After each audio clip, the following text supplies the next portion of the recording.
There is a dragon in front of me. She is ripping her own heart out. She uses her own claws to do it. This scene is terrifying. I did not tell her to do that. I came here to kill the dragon. I came here to take her heart. However, this is not what I planned. Her claws are deep inside her own chest.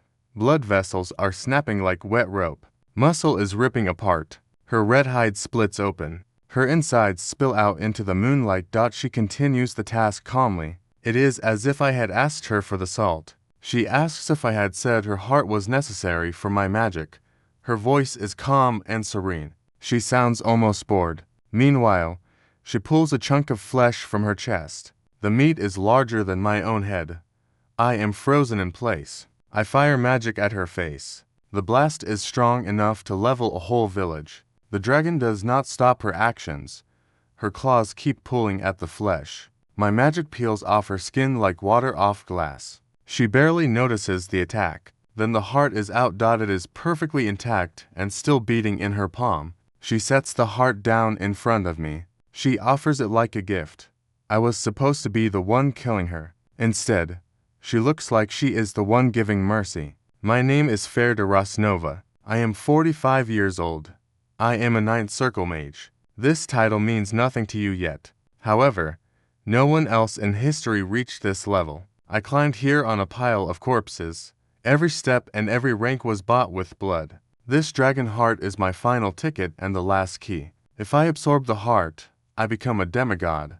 I will be above humans and above kings. I will be above the gods that ignored me my whole life. I should be celebrating this moment. Instead, I am looking at her. Something in my chest hurts. This feeling is strange. I ask her why she is doing this.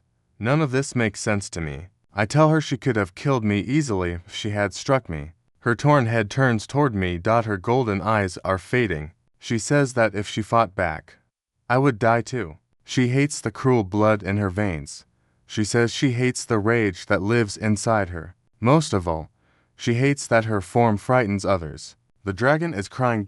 An actual teardrop rolls down her scaled cheek. Dragons do not normally cry from sadness. They are not built like that. This teardrop is a mystery. She whispers that if she dies, everything ends. However, she wanted to live and hope. Her foolish dream simply hurt to many people. Her eyes lock onto mine. She tells me I was unhappy because of her. She wants me to be happy now. Then her head drops. Silence fills the air. The dragon Valdrova was the hidden tyrant of the continent. She was the strongest being in this world. Now she is dead. She died feeling sorry for me. I think this was a big mistake for Valdrova. She picked the wrong last words. Now I cannot move. I stand in the wreckage. Moonlight shines on her scales. Blood pools under her jaw. The heart remains warm in front of me. Something I killed years ago wakes up in my chest. It is a feeling bigger than guilt. I feel like I wasted a real offering. She gave me this gift for free. I came here to murder her. I put my hand over my own chest. I do not know why I do this. I have killed innocent people before. I have killed people who cried or begged. None of them ever affected me like this. I tell myself to move forward. I must take what I came for. I already crossed the river and cannot go back. I pick up her heart with both hands. It is still hot and steady. I bring the heart to my mouth. Then I bite into it. The flavor is unlike anything else. Mana floods my body. I feel a burning sensation. My magical circles open in a chain. The circles go from 6 to 7, then 8 and 9. I have reached the 9th circle. This is the realm of Demigods. The power is finally mine. I should feel like a god. Instead, I feel like a man who ate kindness. I stand there for a long time. Later I remember that I laughed. I laughed on the walk out of her castle. I finally had everything I ever wanted. It turns out that everything is very quiet. 20 years pass by. I sit on a throne no one dares to climb. I have destroyed my family and my rivals. I destroyed anyone who looked at me the wrong way. Continents call me a tyrant. Assassins line up every night. None of them make it past the gate. I sit alone in a hall built with corpses. I am completely empty. I am not sad or angry. I am just empty like a drain jug. Every night I dream of a crying dragon. I hear her voice saying she wants me to be happy. I wake up in silk sheets. I wonder what happiness even means. I stopped being a person when I climbed my first circle. I became a weapon instead. Now the weapon has nothing left to point at. So I sit and think. One night the thought finally arrives. I wonder if I could go back in time. I want to stand in front of her again. This time I will not take the heart. I will take her hand instead. This idea seems ridiculous. No mage in history has ever bent time. Not even me. But I am a ninth circle mage. I am the pinnacle of magic. If any human can rip a hole in fate, it is me. I close my eyes. I gather every scrap of mana I own. I say the name Valdrova out loud. Then I burn my power. I burn every circle and every year of hatred. I turn it all into one wish. I ask to be sent back. The world cracks open. The throne room fills with white light. I feel my body come apart. I hear her voice one last time. She calls me a foolish mortal. Then there is blackness and nothing. Finally, I see a ceiling. It is made of cracked stone. The plaster is stained with water. I see a crooked chandelier. A voice calls from downstairs. A servant calls for the third young master. He says the father is calling for him. I sit up. My arms feel too thin and soft. I am young again. My hands do not have my old calluses. The rings I wore for 40 years are gone. My fourth circle burn scar is gone. I stumble to the mirror. A boy stares back at me. He is 18 years old with blue eyes. His shoulders are frail. This is Ferda Rosnova at age 18. This is before magic and revenge. This is before I met Valdrova. I actually succeeded in going back. The mirror shows a version of myself I forgot. I stand there for a long time. I know exactly what day this is. This is the day everything went wrong. My father will tell me I am going to die. This is the day of the engagement announcement. He will mention the name of Dread Queen Valdrova. The old Ferda became a monster. I will not be a monster this time. I walk to the door. I press my forehead to the wood. I whisper my new path. I say that this time I will marry her. I will do it even if it kills me. My father says I am prepared for an engagement. He tells me I am engaged to Dread Queen Valdrova. He sits in his chair and does not look at me. Irembelt Rosnova is the head of the house. He is a knight commander and a killer of monsters. He owns my miserable life. The room is silent. Two of my brothers stand behind him. Servants line the walls. Everyone knows what those words mean. An engagement to Valdrova is a death sentence. It means I will die on the road or leave forever. Those are the only two options. My father just handed me the coin. I remember standing here at 18 years old. I was terrified and my mouth was frozen. I chose exile because I wanted to live. I hated him for years. This time will be different. I tell him that I will do it. Silence fills the room. The butler freezes in the air. My second brother opens his mouth in shock. My father finally looks at me. He asks what I said. I tell him I accept the engagement. My voice is too calm for a teenager. The room does not know how to react. My father asks if I understand the meaning. He says I will die. I tell him that death is probable. Someone in the corner drops a cup. It is a servant. The cup rolls across the floor. My father leans forward. He asks if I know the fate of the previous fiancé. That person was the third prince. I tell him the prince was torn into 3 pieces. My father's eyes narrow. I add that they could not find his head. The butler winces at my words. My father watches me closely. He is waiting for me to crack. I do not crack. I already died once. His death does not scare me anymore. He asks what I am playing at. I tell him I am not playing. He demands an explanation because he is my father. I tell him he is the man who arranged my death. That statement lands hard. The old Ferda never talked like this. My father is 52 years old. I am 45 years old inside a young body. We are meeting on equal ground for the first time. He knows something has changed. He cannot put a name to it. I tell him I will marry Queen Valdrova. I will not run or disgrace this house. He can stop pretending now. He leans back and says very well. It is like he was hoping I would fight. He needed me to fight to justify his actions. I did not fight him. Instead, I stole the moment. The room hates me for my calm attitude. My second brother Huron is glaring at me. He has gray hair and brown eyes. He will be the next family head. He was the first person to call me a half-breed. He will want to talk to me later. He does not understand this change. My father tells me to depart today. I tell him I understand. He says I will not be seen again. I tell him I understand that too. He waves me off like a fly. I bow with perfect timing. I am the perfect son. I leave the room. The hallway smells like beeswax and old grief. I walk slowly past the paintings and rugs. This house dies in my memories.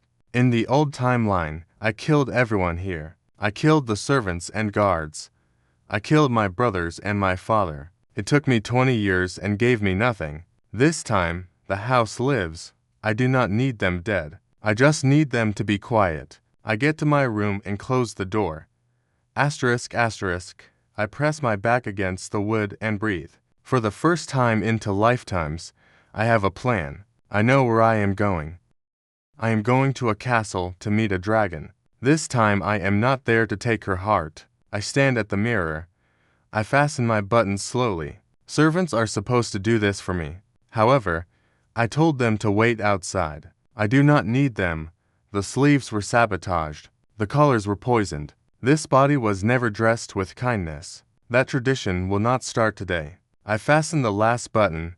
I look at myself in the mirror. I see blue eyes and frail shoulders. This is the face of the boy whom nobody wanted. I offer a small smile. The expression is cold and real. I tell myself that I am coming for Valdrova this time. The door behind me bangs open without a knock. Huron arrives right on schedule.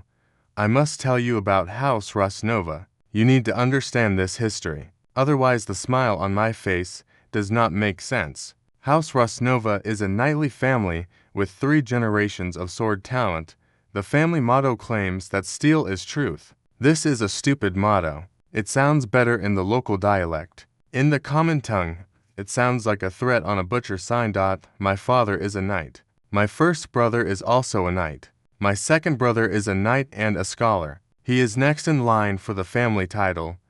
I am the third son. I am the son of a concubine. I am the one with blue eyes. Every Rosnova for generations had brown eyes. It was a locked family trait. It was a bloodline stamp. Then I was born with these eyes. From the first day everyone knew the truth.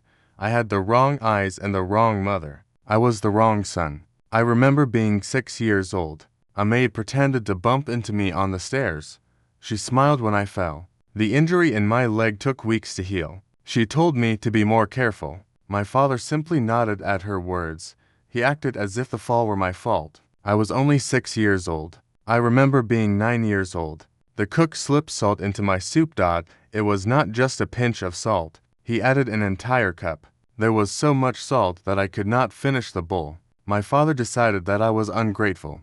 He forced me to eat the rest of the soup. I ate every bit of it.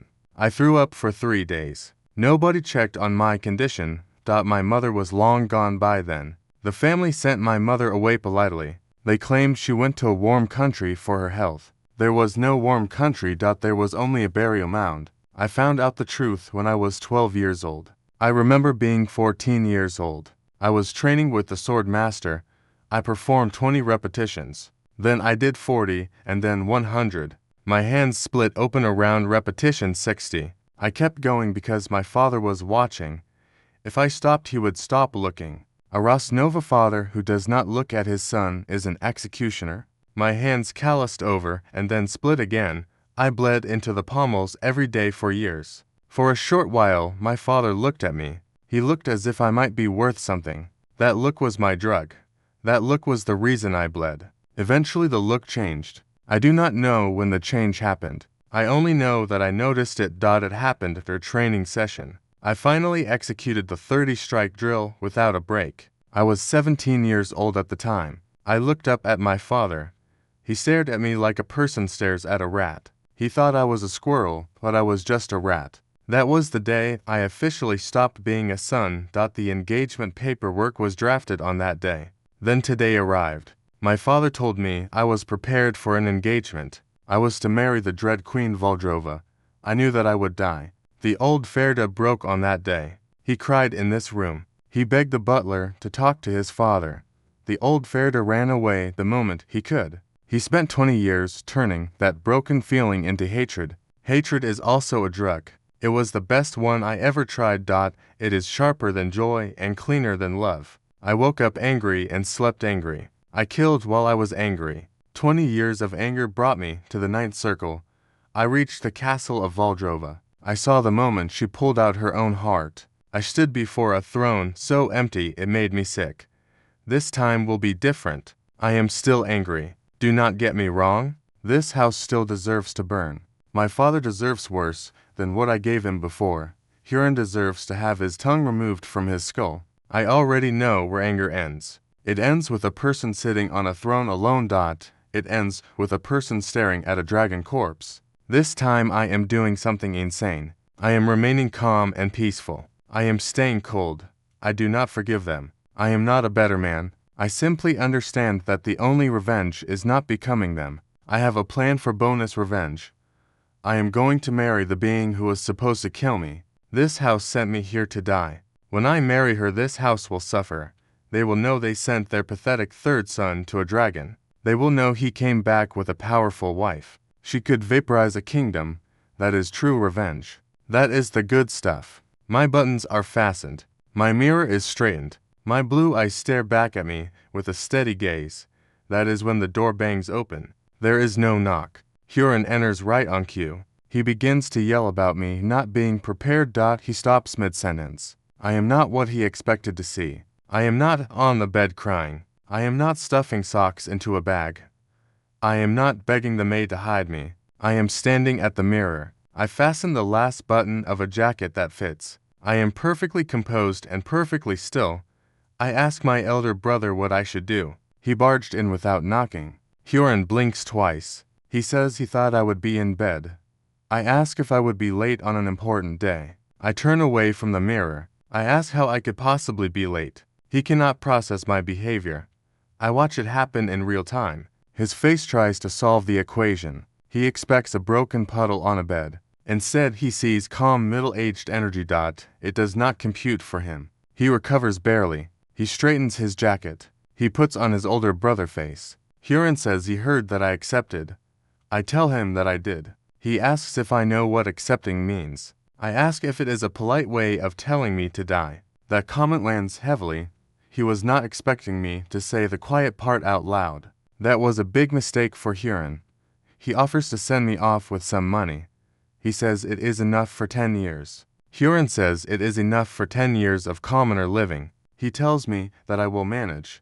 I actually laugh at his words. It is not a big laugh but a small snort. In the old timeline, that money lasted 1 week. I gave the whole purse to my future magic master. That old man loved money more than his own children. He barely taught me anything at all. The master had a library. The library taught me plenty of things. That old bastard is probably chasing widows in a tavern now. These are small joys. Huron clears his throat. He asks if I know what happened to my predecessor. I mention the third prince. Huron confirms that the prince was torn into 3 pieces. It happened in less than a day. Huron asks if I can do what the prince could not. The third prince was close to perfect. He was handsome and brilliant and popular. He was next in line for the throne. He refused the crown and then he refused Valdrova. Valdrova refused him with her teeth. The continent took a simple message from this event. If the prince could not survive, then nobody could. The engagement to Valdrova became a noble code. It meant the family hated the child and wanted him gone. Every year a new person was sent. Every year there was a runaway or a corpse. Huron asks again if I can succeed. I think about the question honestly. Even at the 8th circle I would not be confident. I am not sure if I can do it. I say that I do not know. I suggest that I can find out little by little. He stares at me and asks if I am insane. I tell him that I probably am. He walks up close to me. I can smell the peppermint oil on his breath. He uses it to hide his drinking. His voice drops low. He says he does not care if I live or die. Huron says House Rosnova will hunt me if I run. They will cut off my head. The old Ferdo would have wet himself. I do not do that. I meet his eyes. I have been waiting to do one thing. I address him as elder brother. His scowl breaks. He asks what I am saying. I tell him to take better care of himself. I mention the look he gives our eldest sister-in-law. I tell him that everyone in the house has noticed. There is complete silence. His hand goes up. He wants to strike me, but he cannot. He fixes his collar instead. He pretends that was his intention. He asks what I just said. I tell him to hold in his anger. I tell him I am walking into the mouth of a dragon. This younger brother is a little busy today. I pat his shoulder lightly. It is like reassuring a child. I walk past him, and he does not stop me. The door swings behind me. I hear his ragged breath in the room. The butler is at the top of the stairs. He is bowing. Fake tears are already forming in his eyes. Everything is on schedule. Somewhere in the courtyard a horse is snorting. In another realm a dragon sits on a mountain. She wonders which fool the Rosnova family sent to die. She has no idea that it is me. She does not know I have done this before. I am coming to change everything. This was a big mistake for Valdrova. This time she does not die alone. This time we do everything together. I will do whatever it takes. The butler is still pretending to cry. He stands at the front steps with a handkerchief. He wipes fake moisture from his eyes. He says it was an honor to serve me. I simply say sure. I look at the face of the butler. He used to grease the floors before I walked on them. He used to spit in my food and blame the cook. He whispered insults in the hallways after I passed. I remembered all of it when I killed him before. I remember all of it now. I could kill him again right here. I could use a fifth circle spell. A small burst would finish him in half a second. Nobody would even see it happen. I decide not to do it. I tell him that he has worked hard. I thank him for taking care of me all these years. He almost drops his handkerchief. His fake tears dry up instantly. He does not know how to react to my thanks. I tell him to take care of the house. I say goodbye and walk down the steps. The coachman is waiting. He is an old servant whom I do not remember. He says it is an honor to serve me. He introduces himself as Hans the coachman. I ask if I am riding in a carriage. He stares at me. He asks what else I would ride in. I laugh under my breath. I tell him it is nothing. The situation just feels strangely familiar. Hans has no clue what I mean. The last time I rode in a carriage I was in this body. That was 27 years ago from my perspective. In a timeline that no longer exists, carriages disappeared quickly. A Mado engine replaced them. These were automobiles powered by Manhwa circuits. Then came sky cars and levitation platforms. Eventually, there were whole hovering cities. Now I am climbing into a wooden box on wheels. It is being pulled by a horse. It feels like riding a donkey after driving a fighter jet. Hans opens the door for me. I climb inside the carriage. The wood creaks under my weight. The seat is upholstered with a rare fabric. I lean back. The horse snorts, and the wheels turn. House Rosnova gets smaller behind me. I let myself watch the house shrink. This is the last time this house will ever hurt me. I am not going to destroy it. I am going to outgrow it. This is a different kind of ending. The road unrolls in front of me. I see fields and farms and trees. I remember these sights. I see old stone bridges that crumbled in another life. There are roadside taverns that I used to burn. I did that when I was bored at the fourth circle. Everything was here again. It was perfectly preserved. It felt like walking through a museum. I spoke to Hans. He acknowledged me politely. I asked how long remained until we reached the border. He estimated it would take half a day. I told him I understood. I had half a day to solve my magic problem. I remembered my old magic perfectly. I remembered every spell and every incantation. I remembered how the mana felt in my old body. This new body had none of that. This body was a normal and frail 18-year-old aristocrat. In my previous timeline, this body awakened during a moment of rage. That rage took me to the ninth circle. However, that rage also destroyed everyone I knew. This time, I needed a different fuel for my power. I had been asking myself this question all day. I did not have an answer yet. Most mages trained from childhood. They built their power slowly and cleanly. Late mages like me needed an overwhelming emotion. A single force must be strong enough to punch through nature. Rage or grief usually worked. Rage had worked for me before. It gave me the highest circle in history, but destroyed my soul. Hans noticed me smiling and asked what I was thinking about. I told him I was thinking about how much magic I wanted to relearn. Hans laughed loudly at the idea. He thought I was joking because I had no combat talent. He said it would take 20 years for me to become a mage. I agreed it would take about that long. The forest started to thicken as we approached the border. This was the forest of the Dread Queen. No army had ever entered and returned. A sign at the edge warned that entry was strictly forbidden by Valdrova, the Dread Queen. I remembered that sign from my old life. I had once burned it and suffered for it. Hans became terrified as we arrived. His hands were white on the reins. He forgot his manners and told me we had arrived. The forest in front of us seemed to vibrate. The air felt heavy and the birds were silent. This land belonged to a dragon. I could feel her presence even from 300 miles away. I felt nervous for the first time in 50 years. I got out of the carriage. The wood creaked under my boots. I told Hans to turn around and go home. Hans was hesitant because of his orders. I told him that something would soon emerge from the trees. It would be a creature with dragon blood. I warned him that his horses would bolt. I told him to leave now and not look back. Hans took my advice and drove away quickly. He did not look back once. I was alone at the edge of the forest. The wind began to kick up. It was not a natural wind. It was an announcement that a door in reality was opening. A girl appeared from between the trees. She had silver hair and amber eyes. She wore the attire of a maid. She was a dragon spawn and a servant to the queen. I recognized her because I had killed her in my previous life. She did not know me yet. She asked if I was fair to Rosnova. I confirmed my identity. She told me she would escort me to the castle. I followed her into the thick forest. The trees were ancient and the path was made of old stone. I asked her how far the castle was. She said it was not far. She mentioned that the previous man had screamed and cried. He did not make it home. The forest began to glow with mana. I realized this land was completely soaked in the presence of the queen. Every root and stone belonged to her. In my past life, I hated this feeling. Now I understood that it represented her exhaustion. She had guarded this place for longer than human civilizations had existed.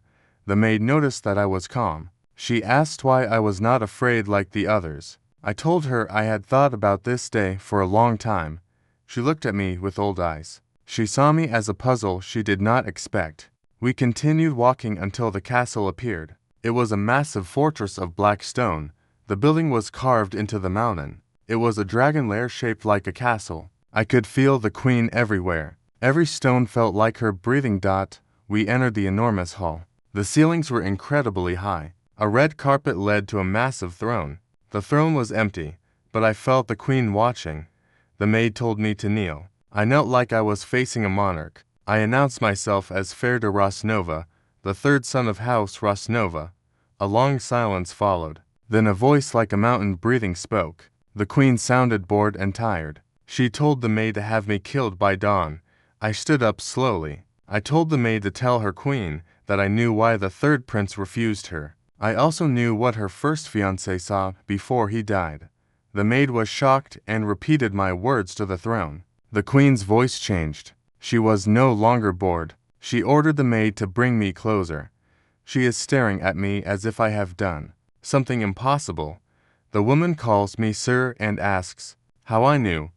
I do not give her an answer. A shape moves behind her in the shadow above the throne. The figure is long, red, and coiling.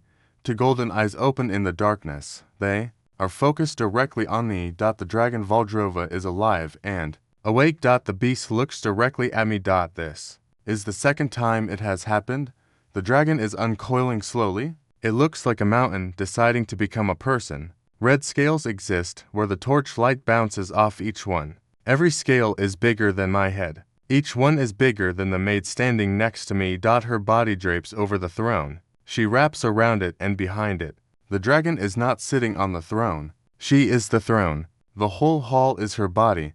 I forgot how big she was. In my memory, she was small. She was just a heart and a crying voice. I remember a single tear rolling down a scaled cheek. That is what my brain kept. The reality is this mountain of scales. I remember now why the third prince ran. Actually, he did not run. He died. Her head lowers now. Golden eyes are the size of dinner plates. Both eyes are fixed on me. I do not blink. I cannot blink. The maid beside me is perfectly still. The maid has never seen her queen leave the throne shadow for a fiancé. This did not happen for the third prince. It did not happen for any of the others. This situation is new. The dragon called me a human. Her voice makes the whole room vibrate. Torch flames bend toward the sound like curious dogs. Even the Manhwa fire tilts. She asked how in a single word. I know exactly what she is asking. She wants to know how I knew about the third prince. She wonders how I knew what he saw before he died. I am a boy with no magic and no rank. I have no reason to know a secret only she and her spawn carry. The maid glances at me sideways. Her amber eyes are wide. The maid is waiting to see the shape my death takes. I take a breath. This is the part one have been rehearsing since the carriage. I wonder what I should tell her. The truth is off the table. I cannot tell her that I killed her in another life. She would believe me. That scares me more. A dragon who knows a mortal murdered her once is dangerous. She would never trust that man again. I will not tell the whole truth. I will only tell enough. I told her that I had a vision. Silence followed. She repeated the words of vision. Her golden eyes narrowed. She told me to elaborate. The maid twitches beside me. She wants to gag me for talking casually to her queen. I do not stop. I tell her it was a vision of a future. In that future, I met her under different circumstances. She asked me to explain. I told her that I would rather not. The room went quiet. The maid stops breathing. The Manhwa fire stills. Something shifts in the ceiling where I have not looked. It might be another coil of her body. I do not check.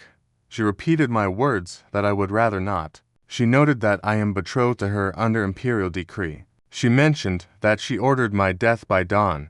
I told her that I heard the order. She asked why I would rather not explain. Silence followed. Then I heard a sound I did not expect. It was a short breath. It was almost a laugh. The sound was not a human laugh. It was a dragon exhaling in an amused shape. She called me bold or stupid. I told her I was both. The maid twitches again. I am too honest today. I cannot help it. I am inside the body of a boy. However, I am still 45 inside my ribs. A 45-year-old man does not grovel. Valdrova called me a human again.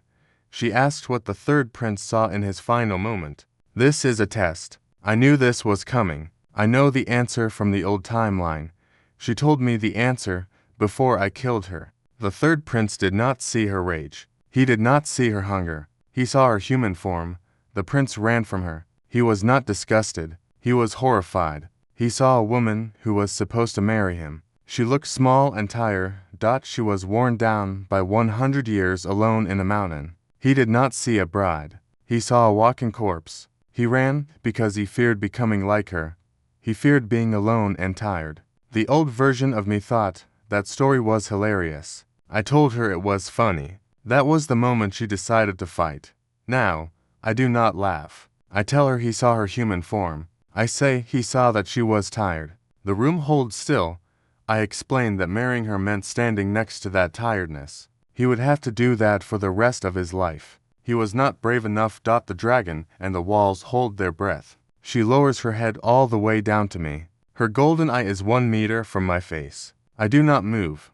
She whispers the word how. It is not a shout. A dragon's whisper, the loudest thing you have ever heard. I tell her again it was a vision.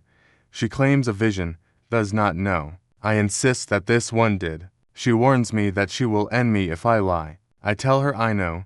Silence follows. Then I say the thing I have been carrying from the carriage. I tell her I know, because I have watched her die. The maid stops existing for a second. The golden eye does not blink. She asks me to say that again. I repeat that I have watched her die. She notes that I am 18 years old. She says, I have never left my family estate. She notes I have no magic and no rank. She says I have no history of the site. Yet, I watched her die. There is a long silence. The maid looks between us like she is watching two sons argue. Then the dragon retracts. Her mask pulls back into the shadow. Only her voice remains. She calls for Vanera. The maid stiffens. Now I know her name is Vanera? That is good to know. The queen suspends the execution order. She says I will be kept. Vanera asks for clarification. The queen orders me to the west wing.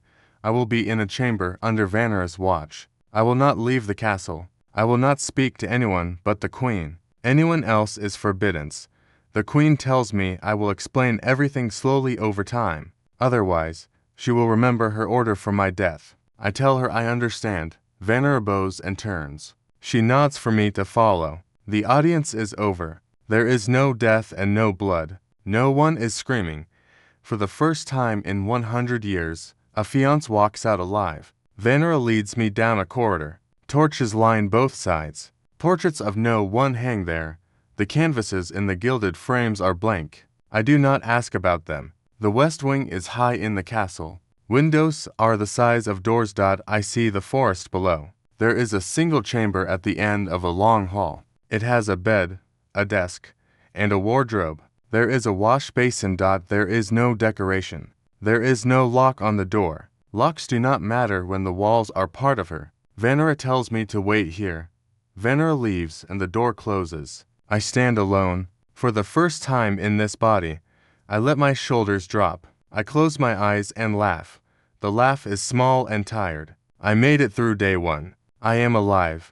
The old Ferda did not make it this far. He spent his 18th year running. This version of Ferda is in the castle. I am in her castle. Her curiosity is attached to me like a leash. That is better than I planned. I sit on the bed. It is weirdly soft. Dragon design apparently comes with real furnishings. I look out the window at the forest. Somewhere, my father is hearing that I am still alive. Somewhere, Huron is drinking too much. He is trying not to think about our conversation. The imperial court is hearing that a new Rosnova was sent. They are checking their baits. Somewhere in this castle, an old dragon is deciding my fate. I lie back and look at the ceiling. I have been under this ceiling before. It was 27 years ago from my perspective. Back then, I held her heart. Now, I am lying here planning how not to do that. The mana in the walls hums. It is a comfortable hum like a lullaby. I close my eyes. The door opens without a knock or announcement. I sit up. A woman is standing in the doorway. She is small with red hair. Her eyes are tired. She is barefoot and wearing simple clothes. She closes the door behind her and locks it. She turns to me. I know that face very well. Valdrova tells me to explain. She is smaller than a tall woman. She is barely up to my shoulder in this 18-year-old body. I am not tall. Her dark red hair reaches her waist. It is uncombed. Her skin is pale from lack of sun. She wears a loose gray outfit. Her eyes are what I remember. Her eyes are gold like her dragon form. They look deeply tired. This is the exhaustion of being awake for centuries. The old Ferda saw these eyes once. He saw them in the throne room before she pulled her heart out. I never saw her human form again. I never saw her walking and alive like this. She tells me to sit down. She takes the desk chair and crosses her legs. Her bare feet swing like a bored child. Her eyes are 1,000 years old.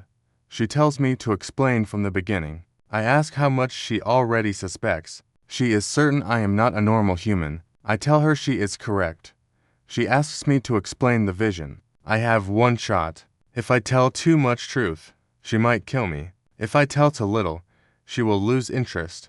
I need the right amount of truth so she keeps me. I want her to study me and use me. In the process, I will keep her alive. That is the plan. I tell her I dreamed of a future. She says a dream is not a vision. I tell her it was a vision for me. She asks why. I tell her I do not know. I say it started 3 weeks ago. I explain that I lived a life in that dream. She asks how long that life was.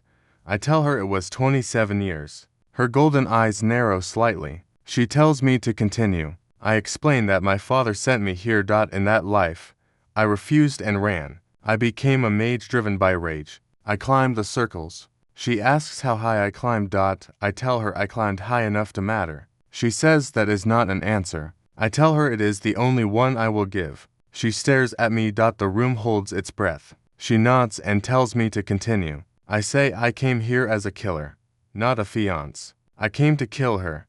She asks if I succeeded. I tell her yes. The word hangs in the air. A human is telling a dragon that he killed her. She just listens. She asks how I did it. I tell her she gave me her heart. She says that is not possible. I insist that it happened. I repeat her last words to her. She said she wanted me to be happy because of her. Then she died. Long silence followed my words. Her feet stop swinging. Her golden eyes are locked on the floor. She stares at a point in the wood grain. She says she has thought that sentence. She notes she has never said it aloud to anyone. I tell her I know. I ask if she believes me now. She quietly says yes. She tells me not to say the rest tonight. She needs to be alone to decide something. She stands and walks to the door. She unlocks it. She pauses without turning. She asks what I felt in the vision after she died. I tell her I felt empty. She asks if I felt victorious or powerful. I say I felt powerful but empty. I sat on a throne for 20 years. Every night I dreamed of her crying. Every morning I asked what happy meant. She still does not turn. She says that is why I am here. She asks if I want to try again with the same dragon. I tell her yes. Her shoulders relax a tiny bit. It is like she is putting down a heavy bag. She has carried it for 100 years. Then she straightens up. She says she will decide by morning. She tells me to sleep. She opens the door and steps out.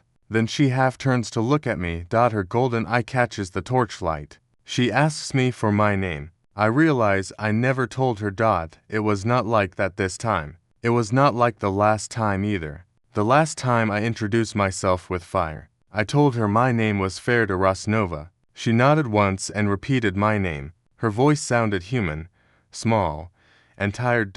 It was the first time I heard it like that in 2 lifetimes. Hearing my name from her mouth hit me harder than any spell. She told me to sleep and close the door. Then she locked it and walked away.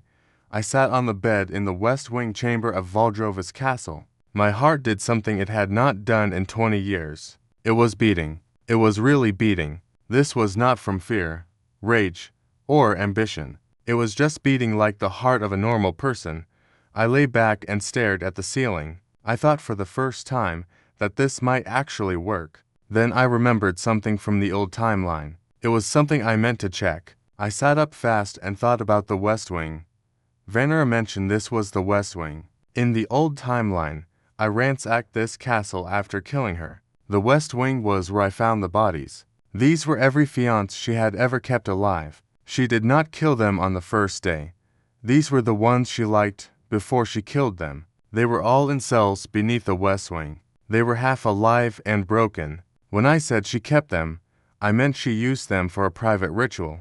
These men did not just die on the road.